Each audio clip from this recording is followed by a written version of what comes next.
If you drive a car, one of the measuring devices that you use most often is called the speedometer.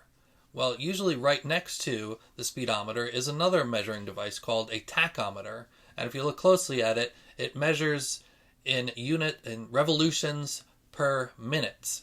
So what this is actually measuring is the crankshaft in your car. So the crankshaft spins in a circle, and we could say, well, what if it spins at 3,000 RPMs, or revolutions per minute?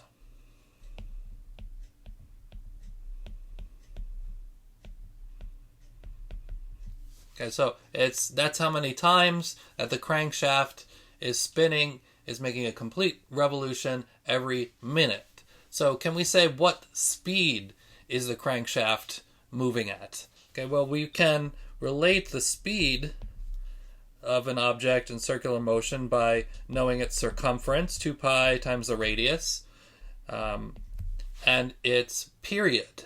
So what's the period? So the period we can get from revolutions per minute. So first of all, we want to get everything into SI units, right? So revolutions per minute, let's get this into revolutions per second. So we can use dimensional analysis. In 1 minute, there's 60 seconds. That'll get rid of our minutes there. And if we divide 3,000 by 60, all right, we'll get 50.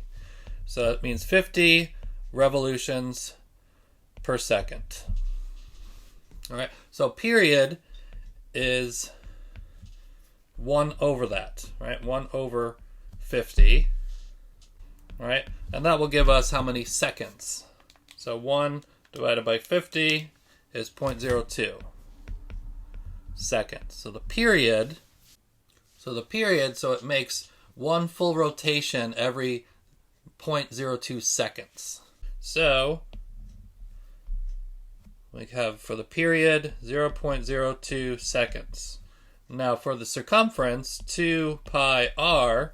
So let's say that the crankshaft's diameter is 10 centimeters, so its radius is 5 centimeters. All right, so to put that into SI units, we just have to move the decimal place over 2 spots.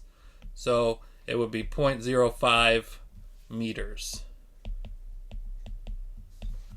All right, so putting that all in, 2 times pi times 0.05 divided by 0.02. All right, it's about 15.7. All right, so that's about 15.7 meters per second. So basically, if you're looking at the outside of that 10 centimeter diameter crankshaft, it's as if it's moving 15.7 meters every second.